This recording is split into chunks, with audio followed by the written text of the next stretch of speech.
E se eu te contasse que a última vez que um magnata da tecnologia viu sua esposa grávida, ela estava sorrindo para ele na porta da cobertura de luxo em São Paulo?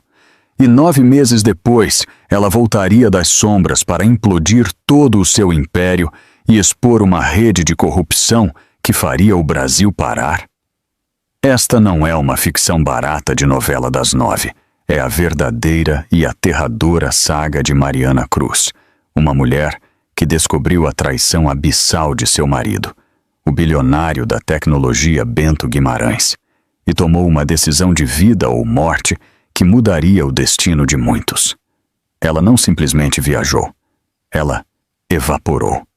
Seu sumiço foi tão perfeito, tão completo, que nem mesmo a Polícia Federal conseguiu rastrear um fio de cabelo sequer.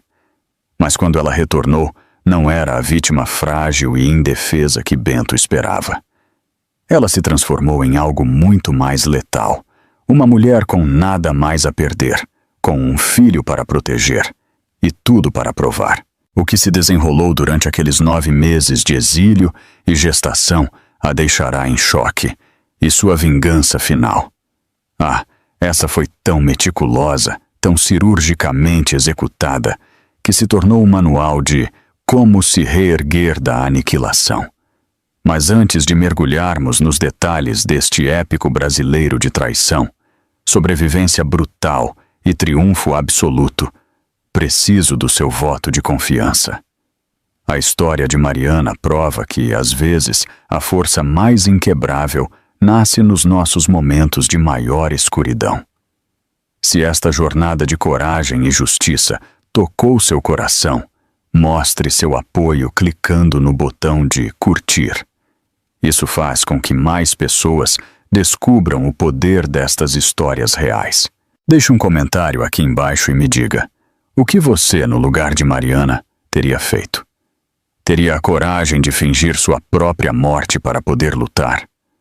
E se você é novo por aqui e é fascinado por narrativas de pessoas comuns que alcançam feitos extraordinários, não se esqueça de se inscrever no canal e tocar no sino de notificações.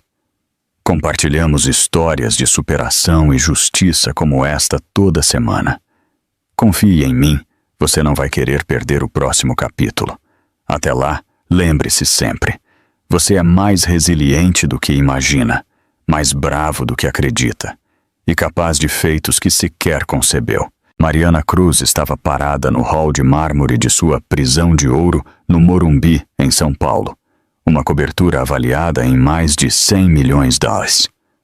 Uma mão repousava sobre sua barriga de 8 meses, que carregava a vida que Bento dizia amar, e a outra apertava um extrato de cartão de crédito que instantaneamente a fez sentir o frio da morte. A residência, com suas paredes de vidro e móveis de design internacional, parecia agora um mausoléu para a vida ingênua que ela havia deixado para trás. «Bento!» ela chamou, sua voz embargada ecoando pelo espaço gélido. Nenhum sinal. Seu marido, o CEO da Start Tech Brasil, provavelmente estava em seu escritório particular, mergulhado na preparação do anúncio de abertura de capital, IPO, que prometia dobrar sua fortuna. Mariana, uma talentosa ex-jornalista investigativa, havia trocado seu crachá e sua mesa de redação por galas de caridade e uma aliança há 3 anos, quando Bento a varreu para fora do chão com promessas de um conto de fadas perfeito. Mas o instinto de investigadora não dorme. Ele apenas hiberna. E os sinais de alerta nos registros financeiros de Bento eram impossíveis de ignorar. Os lançamentos no cartão começaram sutis. Cafés em Vila Olímpia, uma área onde Bento jurava nunca ir. Jantares para 2 pessoas em restaurantes caros, quando ele alegava estar em reuniões solo. E havia um pagamento mensal recorrente para algo chamado Suítes Executivas Paulista, que ele despachou como despesa de representação de alto nível. Mas naquela noite de setembro de 2024, os gastos haviam escalado para o absurdo. joias em grifes de luxo na rua Oscar Freire, lingeries finas e uma suíte de fim de semana em Angra dos Reis, que não constava em nenhuma agenda de negócios. Ora, ora, minha linda, a voz de Bento a assustou. Ele parou na porta, impecável em seu terno italiano, recém-chegado de uma reunião tardia que o havia segurado até quase meia-noite. Mesmo cansado, Bento era fatalmente charmoso, com o tipo de sorriso que, um dia, fizera Mariana sentir-se a mulher mais sortuda do Brasil. Precisamos conversar. E é agora, disse Mariana, erguendo o extrato como uma arma. O sorriso de Bento se desfez por uma fração de segundo, mas ele foi rápido em recompor a máscara. Amor, pode esperar até amanhã? O IPO é crucial. Tenho que revisar meus números. Não pode esperar. Mariana deu um passo à frente, o faro de repórter gritando que ela estava no rastro de algo que mudaria tudo. O que diabos é Suítes Executivas Paulista, Bento? Já te expliquei, Mariana. É um espaço de aluguel para encontros ultra-confidenciais com clientes estrangeiros. R$7.000 por mês para encontros que poderiam ocorrer na sua sala de reuniões na Faria Lima? O músculo da mandíbula de Bento ficou tenso. Mariana, você está grávida e estressada. O doutor disse que você precisa de calma. Isso é ansiedade desnecessária. Lá estava. O gaslighting. A técnica que ele usava há meses. Qualquer questionamento era imediatamente atribuído aos hormônios da gravidez ou à fragilidade emocional. Mas Mariana havia escrito artigos expondo essa exata manipulação. Ela reconhecia os sinais. Eu vou ver esse espaço de reunião com meus próprios olhos, ela afirmou, sua voz baixa e firme. Isso é rigorosamente impossível. Exigências de sigilo com clientes. Mariana fixou o olhar no marido, buscando os tiques de mentira que ela havia dominado entrevistando políticos corruptos. A microexpressão de tensão nos olhos, o gesto de girar sutilmente a aliança com a mão esquerda. Sinais inequívocos de engano. Então, eu vou encontrá-lo sozinha. A máscara de Bento escorregou de vez. Mariana, você está delirando. Isso não é saudável para você, nem para o nosso filho. Mas ela já estava se afastando, a mente fervilhando com a determinação implacável que a havia tornado uma das jornalistas mais temidas do país. Ela havia derrubado uma máfia de contrabando, exposto fraude em fundos de investimento. O que quer que Bento estivesse escondendo, ela o faria sangrar à luz do dia. Ela só não imaginava que a verdade não apenas destruiria o seu casamento, mas o próprio tecido da sua vida. Enquanto subia as escadas, Mariana sentiu o bebê chutar, um lembrete vívido de sua missão protetora. Se ele mentia sobre um escritório, que abismos se escondiam por baixo? A repórter nela estava em modo full-on, e não haveria descanso até que a verdade fosse escancarada. Mariana passou a noite em claro, pesquisando Suítes Executivas Paulista. Ao nascer do sol, ela descobriu que não era um escritório, mas um luxuoso complexo de apartamentos de longa estadia na Avenida Paulista, o tipo de lugar que empresários ricos usam para manter amantes ou negócios que a esposa não pode saber. Bento saiu apressado para o anúncio do IPO, beijando sua testa com um ar de falso carinho e lembrando-a de repousar. No instante em que o carro blindado dele deixou a cobertura, Mariana estava em seu próprio veículo, digitando o endereço que havia encontrado. A viagem de 45 minutos deu-lhe tempo para racionalizar. Talvez todo o casamento tenha seus cantos escuros. Talvez seja um simples caso de traição, e eu estou exagerando. Mas quando ela estacionou na garagem do elegante arranha-céu, o nó em seu estômago era uma sentença. Vim ver o apartamento alugado em nome da Indústrias Guimarães, ela disse à recepcionista, usando sua voz mais profissional. O rapaz hesitou. Me desculpe, mas o Dr. Bento deixou ordens expressas de que apenas ele e a Dra. Reis estão autorizados a subir. O mundo de Mariana parou. Dra. Reis? O rosto do recepcionista ficou pálido. Eu não devia ter dito. A Scarlett Reis. Mariana sentiu um arrepio. Scarlett Reis. O nome era familiar. A mulher de 26 anos, brilhante e friamente bela, que Bento havia contratado há 6 meses como chefe de desenvolvimento estratégico. A subida de elevador para o 15º andar foi um século. As mãos de Mariana tremiam ao se aproximar da porta do apartamento 1512, usando a chave reserva que havia encontrado na gaveta de Bento, sob a etiqueta Assuntos MS. Ela pensava que fosse Microsoft. O apartamento era de tirar o fôlego. Janelas panorâmicas com vista para o skyline de São Paulo, móveis de alta costura e por toda parte, evidências de uma vida que não era a dela. Roupas femininas no closet, remédios controlados de Scarlett no banheiro, fotos de Bento e Scarlett em praias que Mariana nunca visitou. Mas a facada final veio ao abrir o notebook de Bento. Ele ainda estava logado. A senha. O aniversário de Scarlett. Mariana rolou meses de correspondência. Cada mensagem era uma lâmina no seu peito. Bento e Scarlett não estavam apenas tendo um caso. Eles estavam orquestrando um plano para aniquilá-la por completo. A papelada do fundo de 50 milhões de reais precisa estar pronta antes do parto. Bento escreveu para Scarlett 3 semanas antes. Assim que Mariana tiver o bebê, podemos avançar para a fase 2. Tem certeza que a avaliação psiquiátrica do Dr. Peterson se sustenta no judiciário? Scarlett respondeu. Precisamos que ela seja declarada incapaz antes que possa contestar qualquer coisa. As mãos de Mariana tremiam descontroladamente. Eles haviam planejado tudo meticulosamente.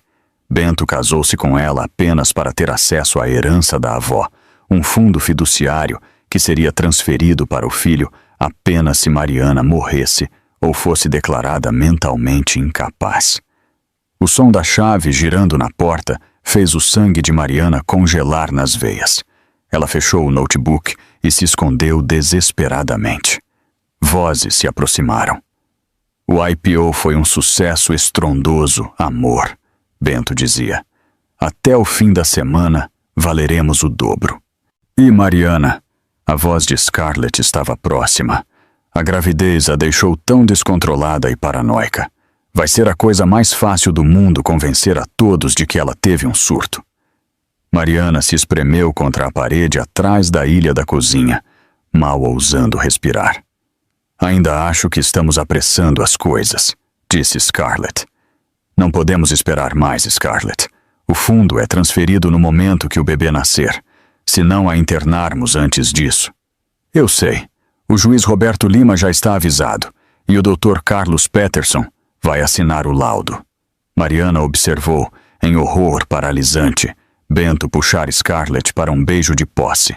Em breve, isso será tudo nosso. Ele sussurrou. Mariana estará em segurança quietinha, e nós teremos tudo. O dinheiro, a empresa e o bebê. E o que faremos com o bebê? Perguntou Scarlett. Ora, crianças pertencem ao pai, especialmente quando a mãe não tem mais condição mental. Era o suficiente. Mariana começou a rastejar. Sua barriga de 8 meses bateu em uma mesa lateral, derrubando um vaso que se quebrou com um som ensurdecedor. Bento e Scarlett se viraram. O que foi isso? Scarlett sussurrou. Mariana correu. As mãos de Mariana tremiam tanto que ela mal conseguia ligar o carro. Ela dirigiu sem rumo pelas ruas arborizadas de São Paulo, a mente em caos. Bento não a amava. Nunca amou. O casamento era uma armadilha meticulosa para roubar sua herança e seu filho. Ela precisava de ajuda. Provas. Alguém que acreditasse nela. Sua primeira ligação foi para o delegado Ricardo Bastos, um antigo contato dos tempos de reportagem. Mariana, santo Deus, já faz uns 3 anos. Como você está?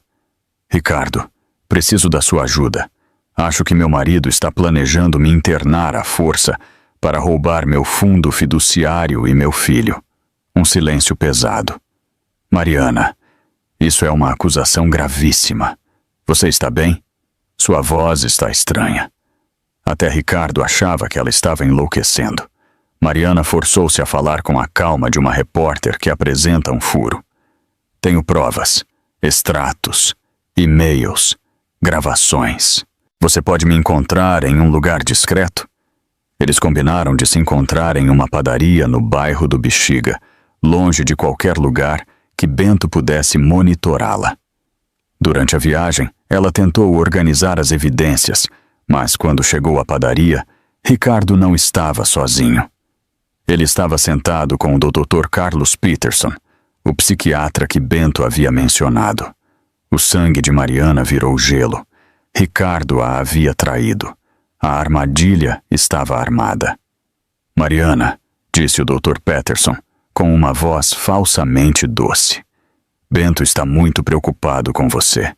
Ele diz que você está tendo delírios, imaginando conspirações. Ricardo! Mariana olhou para o colega, implorando com os olhos. Você me conhece. Eu não invento coisas. O delegado tinha uma expressão simpática, mas a decisão era firme. Mariana, você está sob muito estresse. A gravidez pode desencadear episódios. O Dr. Peterson só quer ajudar.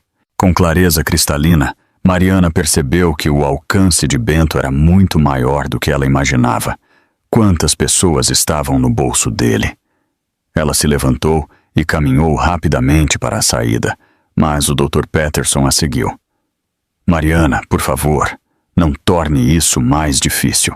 Bento já iniciou o processo de internação involuntária. Você pode vir por conta própria, ou a polícia pode te escoltar. De qualquer forma, você receberá a ajuda de que precisa. Mariana começou a correr, sua barriga a tornando lenta. Atrás dela, ouviu o Dr. Peterson ao telefone, provavelmente ligando para Bento. Ela alcançou seu carro e trancou as portas. Seu celular vibrou com uma mensagem de Bento. Meu amor, o Ricardo me ligou. Ele está preocupado. Volte para casa. Eu te amo. A manipulação era tão fluida, tão treinada. Se Mariana não tivesse ouvido a conversa real, talvez teria acreditado. Ela dirigiu até o banco mais próximo e sacou de R$10 em dinheiro. Se Bento estava monitorando seus cartões, ela precisava se tornar invisível imediatamente. Ela desligou o celular e removeu a bateria, um truque que aprendeu com fontes que precisavam desaparecer.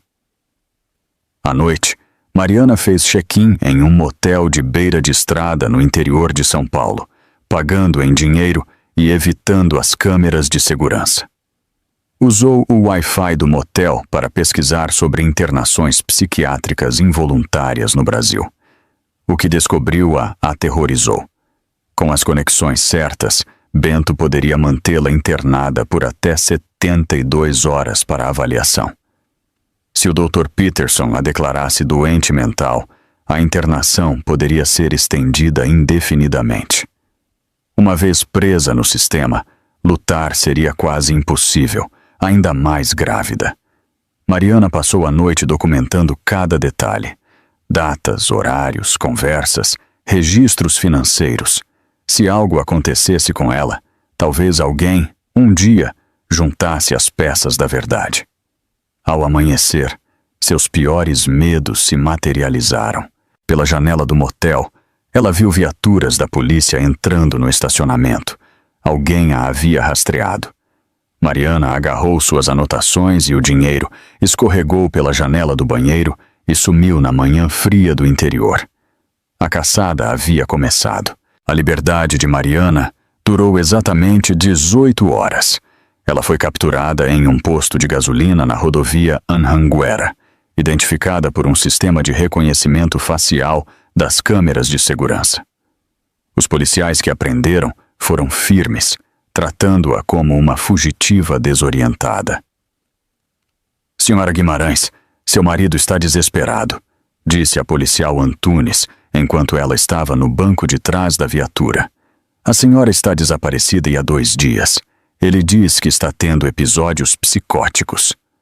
Eu não estou tendo episódios, disse Mariana, forçando a calma. Eu sou uma jornalista que descobriu que meu marido está me traindo e quer roubar minha herança. Ele quer me internar à força.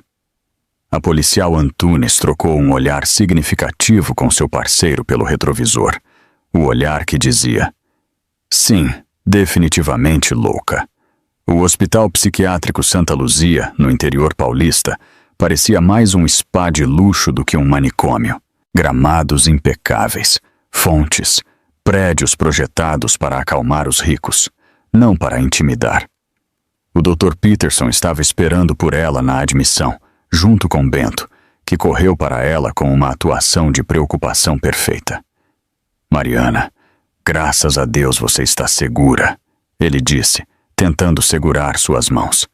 Fiquei com tanto medo de que algo acontecesse com você e o bebê. Mariana se desvencilhou do toque dele. Não me toque! Eu sei o que você está fazendo. Eu ouvi você e a Scarlett planejando tudo. O Dr. Peterson fez uma anotação em sua prancheta. Mariana, Scarlett também está preocupada. Ela diz que você a acusou de ter um caso com Bento, o que é claramente um delírio paranoico. Não é delírio. Eu os vi juntos. Eu li os e-mails. Que e-mails? Bento perguntou gentilmente. Mariana, eu mostrei nossas contas de e-mail ao Dr. Peterson. Não há nada lá, é claro. Bento teria deletado tudo após descobrir que ela estivera no apartamento, ou talvez movido a correspondência para contas que ela não conhecia. De qualquer forma, ela estava sem provas. A avaliação psiquiátrica durou 3 horas. O Dr. Peterson fez perguntas projetadas para fazê-la parecer paranoica. Quando Mariana tentou explicar as evidências financeiras, ele as descartou como ansiedade pré-parto. Quando ela descreveu o apartamento, ele sugeriu que ela havia interpretado mal o que viu. É comum que gestantes experimentem emoções intensificadas e pensamentos paranoicos. O Dr. Peterson explicou a Bento, falando sobre Mariana como se ela não estivesse na sala. Combinado com o estresse do seu negócio, isso desencadeou um episódio psicótico temporário. O bebê está seguro? Perguntou Bento, com a voz cheia de falsa aflição. A gravidez parece normal, mas Mariana precisa de tratamento imediato.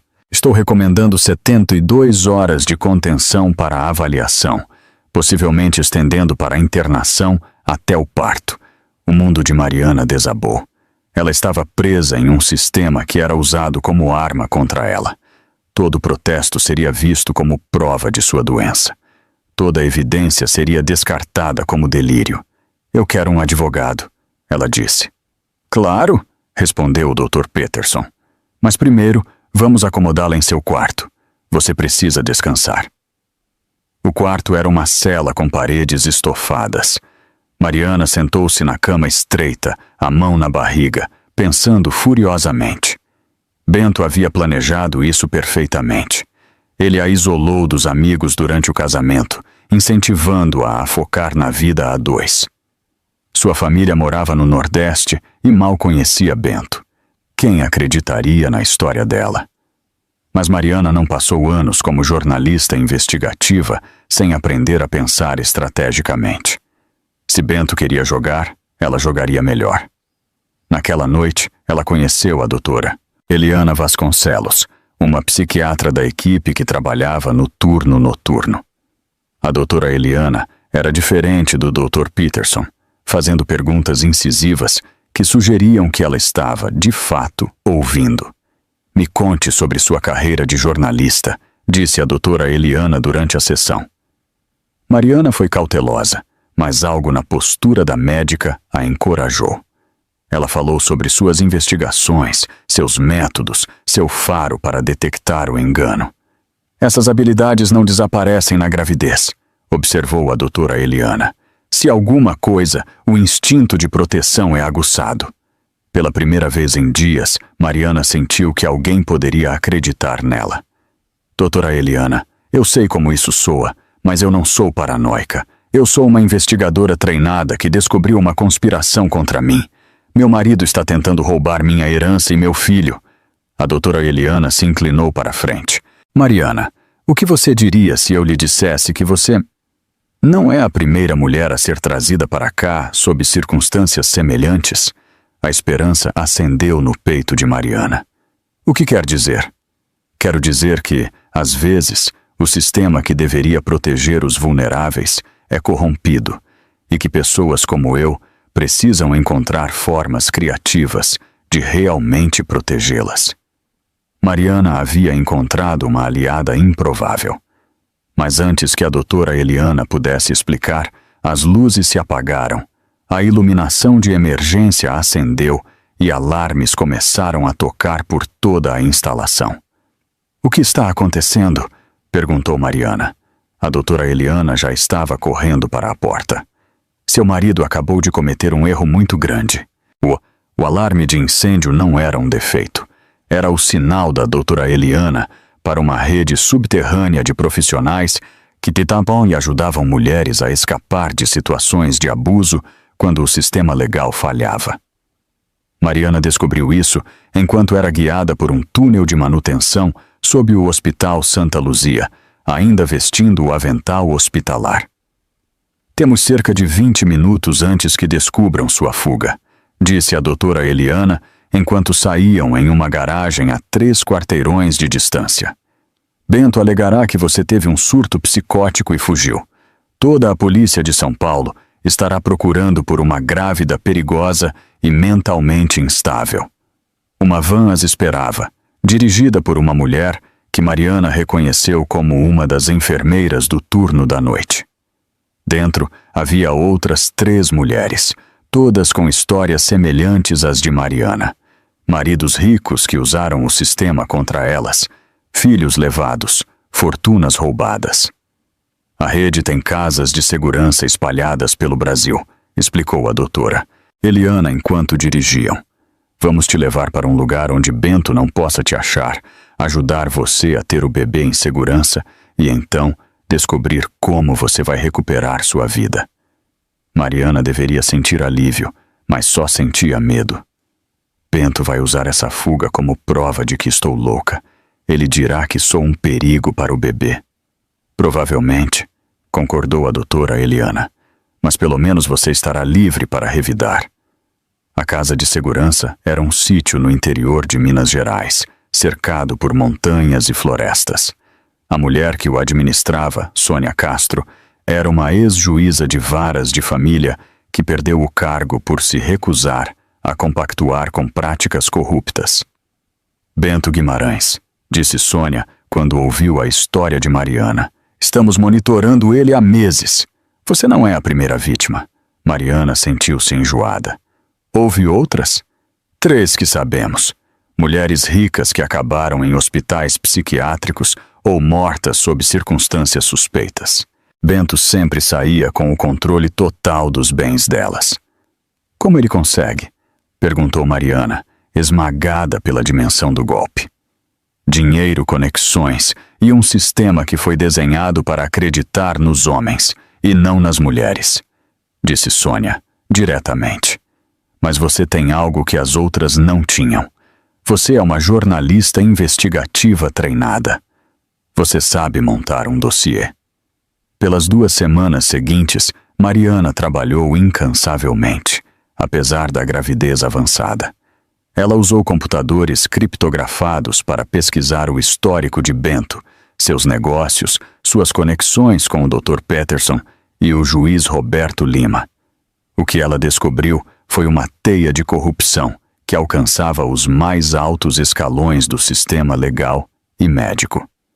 Bento vinha executando variações desse golpe por anos. Mas enquanto Mariana compilava provas, Bento montava seu próprio caso contra ela. A fuga do Santa Luzia havia se encaixado perfeitamente na narrativa dele. Jornais e canais de TV de São Paulo veicularam a história da grávida mentalmente doente, que fugiu do tratamento. Bento concedeu entrevistas, expressando sua preocupação com a esposa e o filho. Mariana está muito mal, ele disse aos repórteres, com a voz embargada por uma emoção falsa e treinada. Só quero que ela receba a ajuda de que precisa antes que machuque a si mesma ou ao nosso bebê. A simpatia do público era avassaladora. Bento era o marido em luto, cuja esposa havia desaparecido na noite. Campanhas nas redes sociais pediam que qualquer pessoa reportasse o avistamento da perigosa Mariana Guimarães. Mariana assistia a isso da casa de segurança, sentindo suas opções diminuírem. Mesmo que provasse os crimes de Bento, quem acreditaria em uma fugitiva de um manicômio? Precisamos te tirar de Minas, disse a doutora Eliana em uma de suas visitas. Bento contratou detetives particulares. É questão de tempo até nos acharem. Naquela noite, Mariana entrou em trabalho de parto. O nascimento foi complicado, acontecendo durante uma tempestade de verão que derrubou a energia do sítio. Sem como chegar a um hospital, a doutora Eliana e Sônia Castro fizeram o parto do filho de Mariana à luz de velas.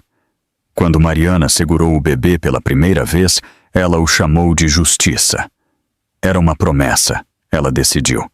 Justiça para si, para as outras vítimas de Bento, e para o filho que merecia mais do que um pai, que o via apenas como um caminho para dinheiro roubado. Mas, mesmo aninhando seu recém-nascido, ela sabia que a segurança era temporária.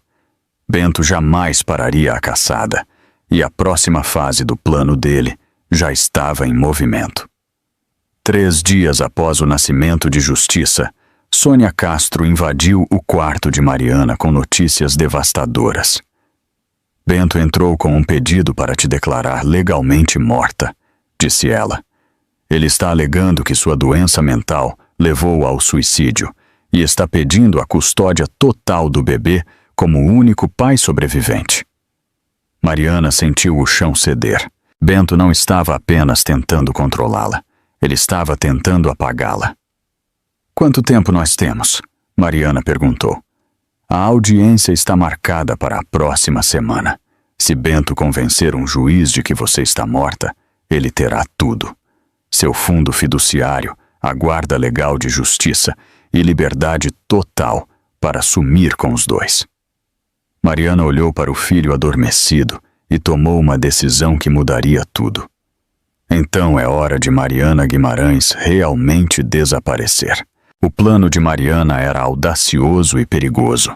Se ela seria declarada morta de qualquer maneira, faria com que Bento acreditasse nisso de verdade, enquanto ela construía o caso para destruí-lo das sombras.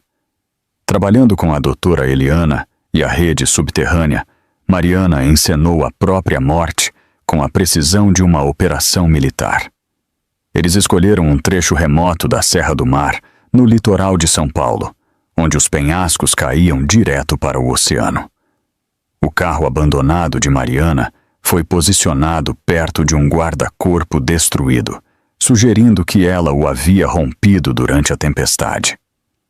Efeitos pessoais foram espalhados pela cena. A aliança de casamento de Mariana, encontrada perto da borda do penhasco.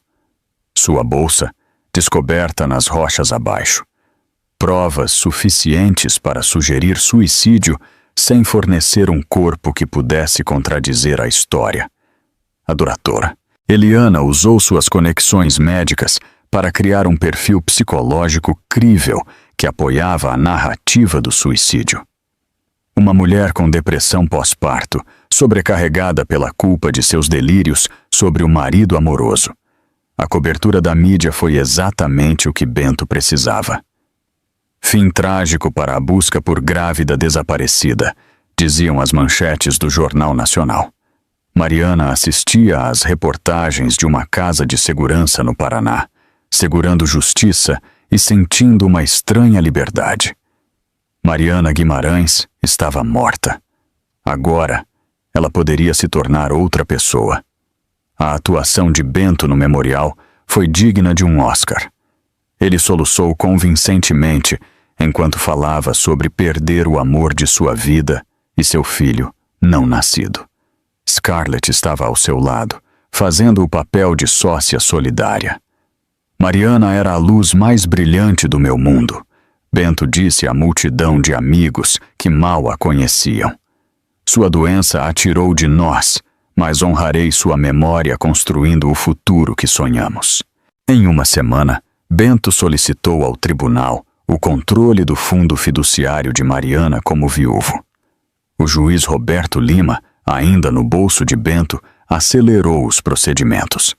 Bento também anunciou que tiraria uma licença da empresa para vivenciar o luto, convenientemente evitando uma investigação iminente da CVM, Comissão de Valores Mobiliários, que exporia a fraude do seu IPO. Mas Mariana não estava apenas se escondendo, ela estava caçando. Usando sua nova identidade como Helena Ribeiro, uma jornalista freelancer do Sul, Mariana começou a investigar a rede de Bento. Ela descobriu que o Dr. Peterson havia falsificado laudos psiquiátricos para pelo menos 12 mulheres nos últimos 5 anos. O juiz Lima havia assinado ordens de internação e transferências de custódia sem audiências adequadas. A corrupção era sistêmica e bem financiada. Mariana também descobriu que ela não havia sido o único alvo de Bento. Outras 2 mulheres que se suicidaram após serem tratadas pelo Dr. Peterson e aparecerem perante o juiz Lima tinham maridos que ficaram com heranças no valor total de mais de 500 milhões de dólares. O avanço veio quando Mariana rastreou Jéssica Lemos, uma das vítimas anteriores de Bento, que havia conseguido escapar antes da fase final do plano. Jéssica vivia sob um nome falso no Ceará, aterrorizada demais para se apresentar, mas disposta a compartilhar sua história com alguém que havia sobrevivido à mesma provação. O método de Bento é sempre o mesmo, explicou Jéssica durante a chamada de vídeo criptografada. Isolar, manipular e depois forjar uma crise que justifique a internação ou algo pior. Mas ele comete um erro toda vez. Qual é? Ele documenta absolutamente tudo. Bento está tão convencido de que é intocável que mantém registros de todos os seus esquemas, como uma apólice de seguro contra traição de parceiros. Jéssica contou a Mariana sobre um depósito em Campinas onde Bento guardava seus arquivos de seguro. Documentos físicos que não podiam ser deletados ou hackeados. Provas de cada crime, cada suborno, cada conspiração. Mariana sabia que esta era sua chance, mas invadir aquele depósito exigiria recursos que ela não tinha. Mais importante, exigiria um risco que poderia expor justiça ao perigo. Foi então que ela recebeu uma mensagem inesperada através do sistema de comunicação criptografado da rede. Era do delegado Ricardo Bastos. Helena, eu sei quem você é de verdade, dizia a mensagem. E sei que cometi um erro terrível. Bento não é quem eu pensava. Quero te ajudar a recuperar sua vida. Mariana encarou a mensagem por um longo tempo. Ricardo a havia traído uma vez. Poderia ela confiar nele novamente? Ou era outra armadilha de Bento? A doutora Eliana aconselhou cautela. Ele pode estar trabalhando para Bento. Pode ser um jeito de te tirar do esconderijo. Mas Mariana tinha o instinto de jornalista para ler as pessoas, e algo na mensagem de Ricardo parecia genuíno. Mais importante, ela precisava da polícia ao seu lado para derrubar toda a rede de Bento. Ela concordou em se encontrar com Ricardo em um local público, onde pudesse fugir rapidamente se fosse uma emboscada. O ponto de encontro foi uma feira livre em Jundiaí, movimentada o suficiente para fornecer cobertura. Ricardo parecia exausto. Meu Deus, Mariana, quando soube do seu suicídio, eu soube que algo estava errado. A reação de Bento não foi de luto, foi de alívio. Por que eu deveria confiar em você? Ela perguntou. Porque estou investigando Bento desde que você sumiu. E o que encontrei faria seu antigo editor de jornalismo ter orgulho. Ricardo havia descoberto conexões financeiras entre Bento e o Dr. Peterson que remontavam a 7 anos. Empresas de fachada que financiavam a pesquisa do psiquiatra, pagamentos disfarçados de taxas de consultoria, um rastro de papel que provava que a conspiração era de longa data. Não posso prender Bento sem mais provas, explicou Ricardo. Mas se você puder entrar naquele depósito que Jéssica te contou, teremos tudo o que precisamos. Mariana sentiu esperança e terror em igual medida. Esta poderia ser a sua chance de destruir Bento, ou o erro que a mataria, junto com justiça. E meu filho? Ela perguntou. Deixe-o com a rede por enquanto. Se isso der errado, ele estará mais seguro longe de você. Mariana sabia que Ricardo estava certo. Ela segurou justiça a noite toda e tomou a decisão mais difícil de sua vida. Ela iria atrás de Bento.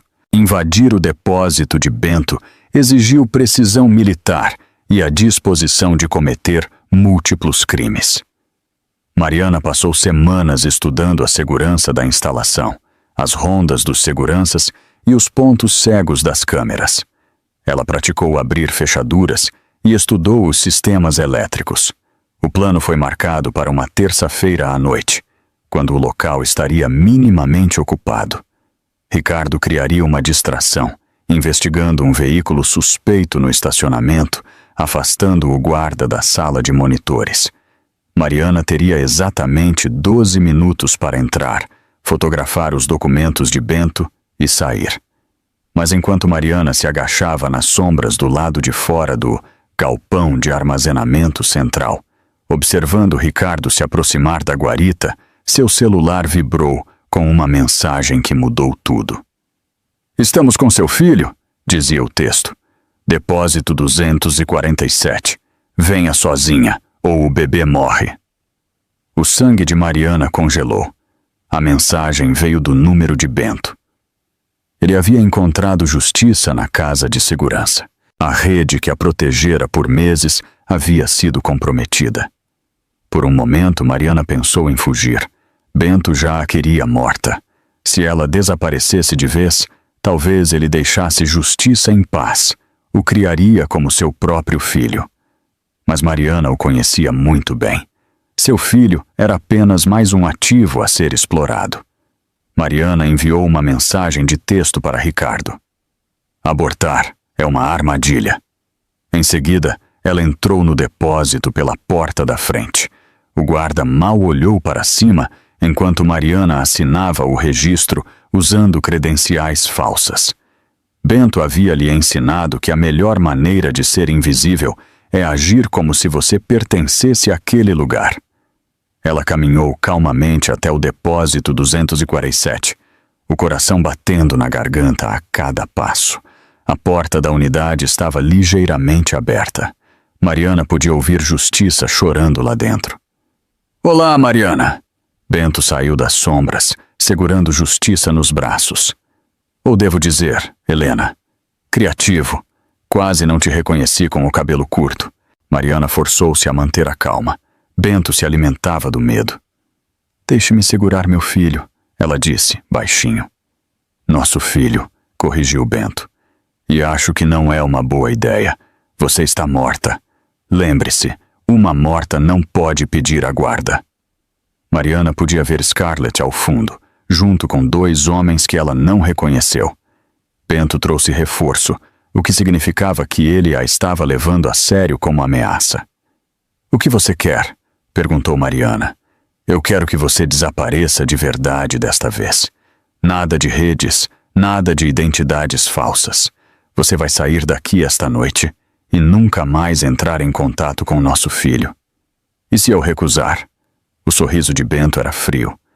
"Então Justiça cresce em um orfanato, enquanto você apodrece na cadeia por fraude de seguro e falsificação de morte. A escolha é sua." Mariana percebeu que Bento havia orquestrado isso perfeitamente.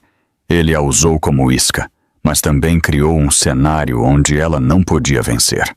Se ela tentasse expô-lo agora, seria presa pelos crimes que cometeu ao tentar sobreviver. Mas Bento cometeu um erro crucial. Ele a trouxe para o seu depósito, o lugar onde ele guardava todas as provas. Preciso de uma garantia de que justiça ficará seguro, disse Mariana, ganhando tempo. Você vai ter que confiar em mim. Confiar em Bento.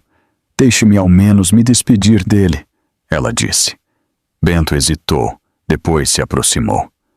No momento em que Mariana pegou Justiça nos braços, ela viu a oportunidade. O cofre, que deveria estar fechado, estava a menos de 1 metro dela, entreaberto. Mamãe te ama, meu anjo. Vou resolver isso. Ela sussurrou para Justiça. Ela devolveu Justiça a Bento e se moveu como se fosse sair. Em vez disso, ela pegou o celular de Bento que estava no balcão e mergulhou atrás das caixas de arquivos. Peguem ela! Bento gritou. Os 2 seguranças avançaram, mas Mariana já estava acessando a câmera do celular de Bento e fotografando tudo dentro do cofre aberto. Registros financeiros, e-mails, documentos legais, anos de evidências documentando a conspiração. Bento agarrou seu braço, mas Mariana já havia carregado as fotos para uma conta de armazenamento em nuvem vinculada ao e-mail de Ricardo. Mesmo que Bento destruísse o celular, a prova sobreviveria. Sua cadela estúpida! Você não tem ideia do que acabou de fazer! Bento rosnou. Eu acabei de te destruir, respondeu Mariana, com a calma dos vencedores. Foi então que ouviram as sirenes. Ricardo havia recebido a evidência de Mariana e chamado reforços. Viaturas cercaram o depósito. O rosto de Bento ficou branco. Você me armou. Eu aprendi com o melhor, disse Mariana. Mas Bento não havia terminado. Em um movimento final e desesperado, ele agarrou Justiça e recuou em direção à parede dos fundos do depósito. Ninguém se mexe ou o bebê se machuca, ele gritou. Mariana sentiu o mundo desmoronar. Bento estava encurralado, desesperado. Homens assim eram imprevisíveis. Bento, por favor, ela disse. Ele também é seu filho. Ele é um meio para um fim, Bento respondeu. Sempre foi. A polícia estava na entrada do depósito, mas não podia arriscar a vida do bebê. Bento tinha todas as cartas de novo. Foi então que Scarlett Hayes tomou a decisão que mudou tudo. Bento, pare, ela disse baixinho. Acabou. Eu não vou para a cadeia por você. Scarlett se colocou entre Bento e a saída.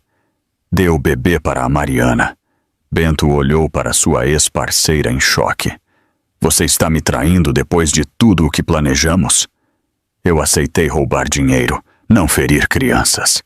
A distração momentânea foi tudo de que Mariana precisou. Ela avançou e agarrou Justiça dos braços de Bento. Enquanto ela puxava o filho para a segurança, Scarlett desequilibrou Bento e a polícia avançou. Bento Guimarães estava, finalmente, preso. Mas enquanto Mariana segurava Justiça perto de si, ouvindo Bento gritar sobre conspiração e injustiça, ela percebeu que a parte mais difícil ainda estava por vir. Bento estava preso, mas sua rede de corrupção estava intacta, e Mariana ainda estava legalmente morta. Recuperar sua vida exigiria um golpe final. A ressurreição legal de Mariana Guimarães exigiu uma combinação de manobras jurídicas, estratégia de mídia e uma audácia pura que teria impressionado seus antigos professores de jornalismo. Trabalhando com uma equipe de advogados fornecida pela rede subterrânea, Mariana se preparou para emergir da morte da maneira mais pública possível, usando os próprios métodos de Bento contra ele. Ele usou a manipulação midiática para controlar a narrativa de seu desaparecimento. Agora, ela usaria as mesmas ferramentas para expor seus crimes e recuperar sua identidade. O timing tinha que ser perfeito. Bento estava sob custódia, mas seus advogados já trabalhavam no controle de danos. O Dr. Peterson havia fugido para o exterior. O juiz Roberto Lima alegava inocência. Se Mariana esperasse muito, a rede de Bento se reagruparia e ela seria pintada como uma criminosa que forjou a própria morte. Vamos fazer uma coletiva de imprensa, explicou doutora Cássia Matos, a advogada principal de Mariana. Você vai contar sua história publicamente de uma vez, antes que as pessoas de Bento possam distorcê-la. A coletiva foi marcada para uma tarde de sexta-feira, no auditório da OAB em São Paulo. Mariana escolheu o local de propósito. Era onde ela havia feito algumas de suas maiores denúncias como jornalista. Agora, ela se tornaria a história. Na noite anterior, Mariana estava em um quarto de hotel com Justiça, se preparando para a performance mais importante de sua vida. Ela praticou sua declaração dezenas de vezes. Justiça engatinhava feliz, sem saber que seu pai era um criminoso e que sua mãe estava legalmente morta há 4 meses. Amanhã, meu anjo, ela sussurrou, vamos recuperar nossa vida. A sala de coletiva estava lotada. Mariana reconheceu repórteres de todos os grandes veículos do país. A esposa morta do magnata da tecnologia estava prestes a se levantar do túmulo, e todos queriam a exclusiva. Mariana caminhou até o pódio, carregando Justiça no colo. Ela estava vestida de forma profissional, projetando competência. Meu nome é Mariana Guimarães, ela começou. 4 meses atrás, vocês foram informados de que eu cometi suicídio, jogando meu carro de um penhasco na Serra do Mar. Essa é uma mentira. Eu estou muito viva e estou aqui para lhes contar a verdade sobre o que realmente aconteceu. Pelos 30 minutos seguintes, Mariana expôs a conspiração de Bento com a precisão cirúrgica da jornalista que ela era. Ela apresentou provas financeiras, laudos, gravações e depoimentos de outras vítimas. Ela explicou à rede subterrânea que salvou sua vida e os desafios legais que enfrentou como uma mulher sem identidade oficial. A sala estava em silêncio absoluto. Quando Mariana terminou, as perguntas vieram como uma avalanche. Senhora Guimarães, por que não contatou as autoridades em vez de forjar sua morte? Porque as autoridades estavam comprometidas. O Dr. Peterson, que me avaliou, estava sendo pago pelo meu marido. O juiz Lima, que ouviria meu caso, fazia parte da conspiração. Eu não tive escolha a não ser desaparecer para proteger a mim e ao meu filho.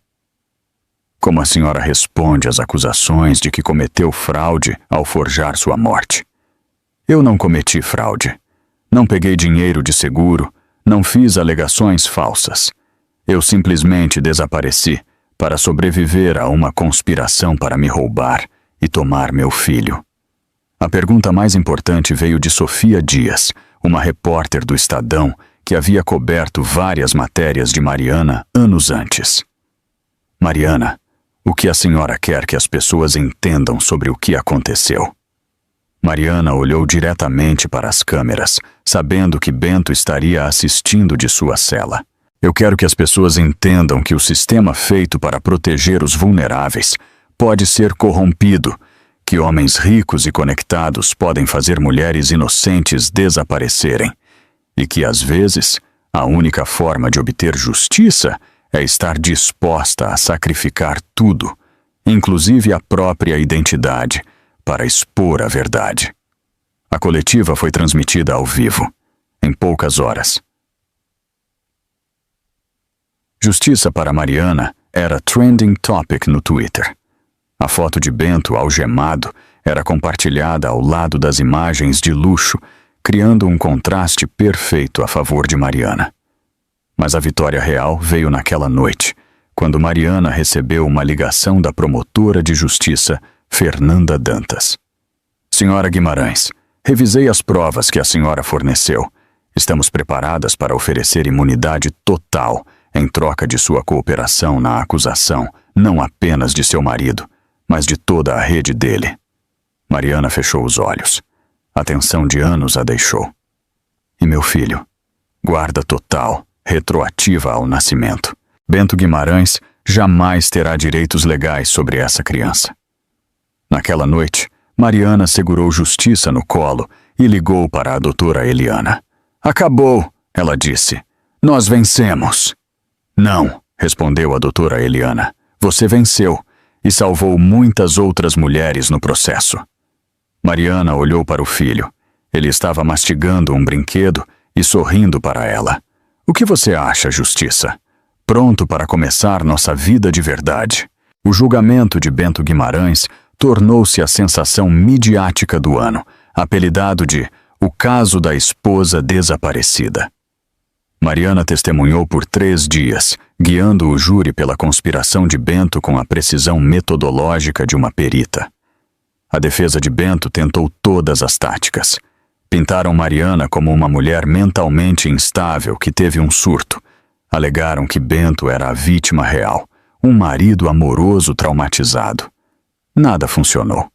A evidência era muito esmagadora. Os próprios e-mails de Bento destruíram todas as mentiras de seus advogados.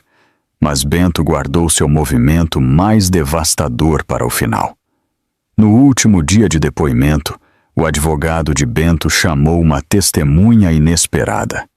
A doutora Patrícia Fontes, uma psiquiatra pediátrica que examinou Justiça enquanto ele esteve sob custódia de Bento.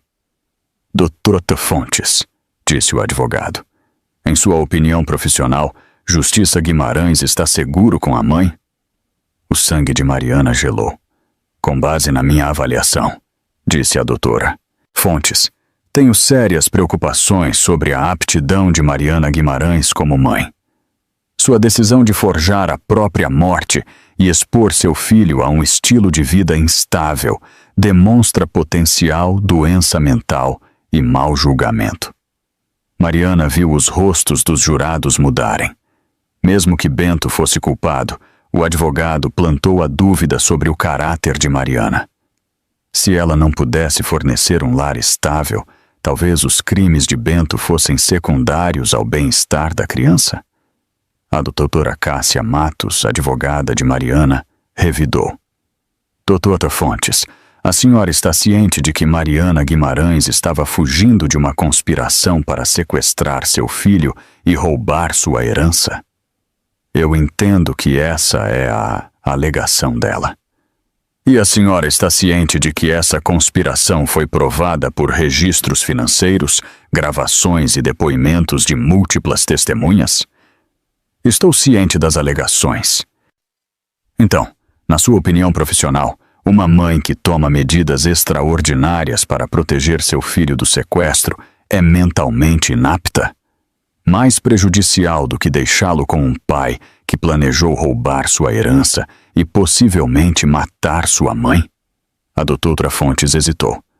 Os métodos que ela escolheu foram extremos e potencialmente prejudiciais à criança. Mariana podia ver a confusão no júri. Os crimes de Bento eram óbvios, mas o advogado conseguiu manchar a aptidão de Mariana. Eles vão recomendar que Justiça seja colocado em um lar temporário, disse Cássia a Mariana. O advogado de Bento está argumentando que ambos os pais são inaptos. Mariana sentiu seu mundo desmoronar. Ela lutou tanto, apenas para o sistema legal tirar seu filho de qualquer maneira. Naquela noite, ela ligou para a doutora Eliana. Talvez eu devesse ter continuado morta. Que tipo de mãe forja a própria morte? O tipo que está disposta a morrer para salvar seu filho. Mariana, você não é louca. Você é uma guerreira que lutou contra um sistema inteiro e venceu. A doutora Eliana estava certa. Mariana tinha esquecido sua maior força.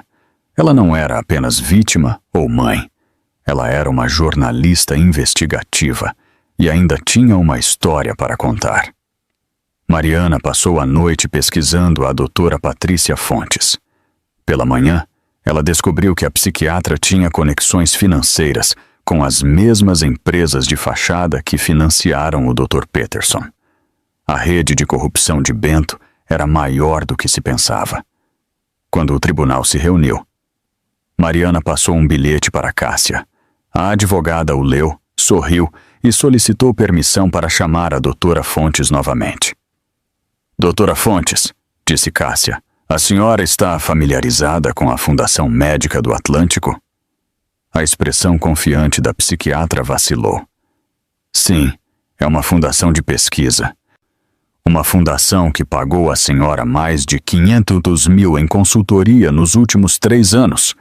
É relevante porque a Fundação Médica do Atlântico é uma empresa de fachada controlada por Bento Guimarães. A senhora estava recebendo dinheiro do réu enquanto avaliava a aptidão da mãe. Conspiração, senhora Fontes. Exatamente o que o meu cliente estava alegando. O tribunal explodiu. A defesa de Bento protestou, mas o dano estava feito. Mariana havia exposto a rede de Bento uma última vez. O júri deliberou por menos de 2 horas. Bento Guimarães foi considerado culpado de todas as acusações: fraude, conspiração, sequestro e formação de quadrilha. Ele foi sentenciado a 25 anos de prisão no Brasil, sem possibilidade de liberdade condicional. O Dr. Peterson, a doutora Fontes e o juiz Lima foram presos com base nas evidências. Mariana recebeu a guarda total de justiça e o tribunal se desculpou formalmente pelo trauma que ela sofreu. Ao sair do tribunal com justiça nos braços, repórteres gritavam: "Vou para casa", ela disse, simplesmente. Mas ela percebeu que não tinha ideia de onde era seu lar. A cobertura no Morumbi pertencia à sua vida passada. O sítio era temporário. Pela primeira vez desde o início desse pesadelo, Mariana estava livre para escolher seu próprio caminho. 2 anos depois, Mariana estava no deck de sua casa de frente para o mar, em uma praia no litoral da Bahia, observando Justiça dar seus primeiros passos pela areia. Aos 2 anos, ele era destemido, teimoso e absolutamente determinado a explorar cada centímetro da praia. Mariana escolheu Trancoso para seu novo lar. Ela comprou a casa com o dinheiro do processo civil contra Bento. A casa era pequena, mas perfeita. 2 quartos, uma cozinha, onde ela podia ver o mar enquanto preparava o café da manhã de Justiça, e um escritório onde ela construiu sua nova carreira. Mariana Guimarães, a esposa troféu, havia sumido para sempre. Em seu lugar estava Mariana Cruz, a jornalista investigativa que se tornou uma das maiores especialistas em abuso doméstico e fraude financeira do Brasil. Seu livro, Ponto de Fuga, Como Desapareci para Salvar Minha Vida, passou meses nas listas de mais vendidos. Mais importante, a Fundação Mariana Cruz ajudou mais de 300 mulheres a escapar de situações semelhantes. A doutora Eliana Vasconcelos dirigia a rede de casas de segurança. O delegado Ricardo Bastos chefiava o programa de treinamento policial para reconhecer golpes sofisticados de abuso. Até mesmo Scarlett Hayes, que cumpriu uma pena reduzida, trabalhava agora como conselheira, ajudando outras mulheres a reconhecerem os sinais de manipulação. Mariana recebeu uma ligação enquanto assistia Justiça perseguir gaivotas. Era Cássia Matos, sua advogada e amiga. Mariana, Bento está apelando da condenação. Alega que seu testemunho é fraudulento porque você estava usando uma identidade falsa quando o investigou. Mariana riu, surpreendendo a si mesma. 2 anos atrás, isso a teria levado ao pânico. Agora, parecia patético. Cássia, nós documentamos tudo. O Tribunal de Apelação não vai anular uma condenação baseada em advogados que se agarram a migalhas. Eu sei. Só queria te avisar caso os repórteres liguem. Deixe-os ligar.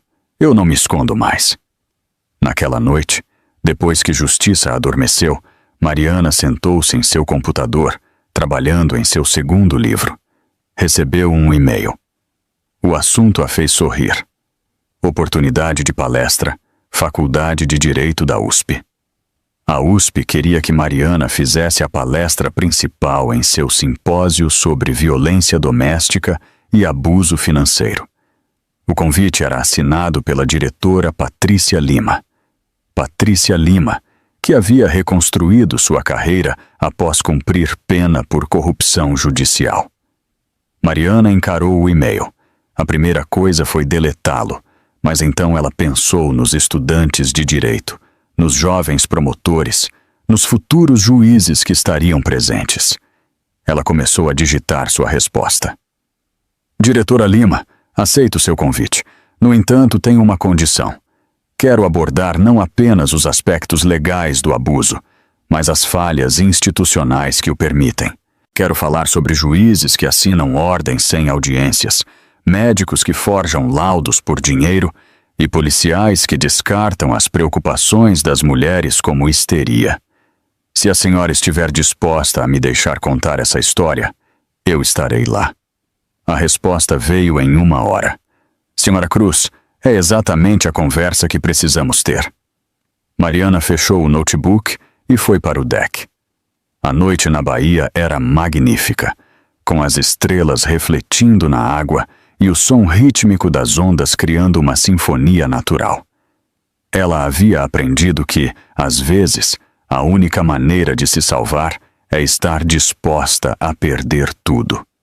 Ela perdeu sua identidade, sua segurança, sua existência legal e quase perdeu seu filho para escapar da armadilha de Bento. Mas ao perder tudo, ela encontrou algo mais valioso do que a riqueza que ele tentou roubar. Ela encontrou a si mesma. Justiça se mexeu em seu berço. Mariana o verificou, beijando sua testa. Bons sonhos, meu amor. Amanhã vamos encontrar mais conchas. Ao se deitar, ouvindo o som eterno do mar, ela sentiu algo que não sentia há anos. Paz completa. Mariana não era mais a mulher que tinha medo de questionar as mentiras do marido. Ela era a mulher que reconstruiu sua vida a partir do nada, que transformou seu trauma em propósito. No dia seguinte, eles caminhariam na praia novamente. Justiça encontraria novos tesouros, e Mariana continuaria escrevendo a história de seu triunfo. Epílogo. 5 anos depois, Mariana recebeu uma carta. O endereço de remetente era de uma penitenciária federal no Brasil. Bento havia escrito para ela. Mariana quase jogou a carta fora, mas a curiosidade falou mais alto. Mariana, a carta começava. Eu sei que não tenho o direito de te contatar, mas quero que saiba que agora eu entendo o que fiz com você. A prisão me deu tempo para pensar. Sei que você jamais vai me perdoar, e eu não espero isso. Mas quero que saiba que Justiça tem sorte em ter você como mãe. Você o salvou de se tornar alguém como eu. Mariana leu a carta 2 vezes. Ela não sentiu raiva, nem satisfação, nenhuma emoção. Bento havia se tornado o que ele sempre foi, irrelevante para sua vida real. Naquela tarde, ela e Justiça, de 7 anos, caminhavam pela praia.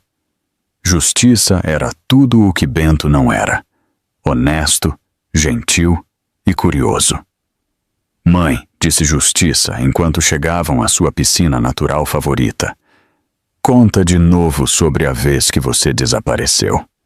Mariana sorriu. Justiça adorava suas histórias.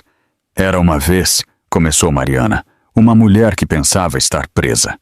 Mas ela aprendeu que às vezes, quando você desaparece por completo, você pode se tornar exatamente quem você estava destinada a ser. Justiça assentiu solenemente. Enquanto caminhavam de volta para casa, Mariana percebeu que o triunfo final não foi a prisão de Bento, mas o fato de que ele não tinha mais o poder de feri-la ou fazê-la ter medo. Mariana venceu de forma mais completa do que jamais ousou sonhar. O fim. Nunca se esqueça. Sua maior força é a sua verdade, e não há prisão que possa segurar um espírito livre. Se você amou esta história de justiça e renascimento, compartilhe, inscreva-se e deixe seu comentário. Sua participação garante que mais histórias de triunfo como esta sejam contadas. Até a próxima jornada.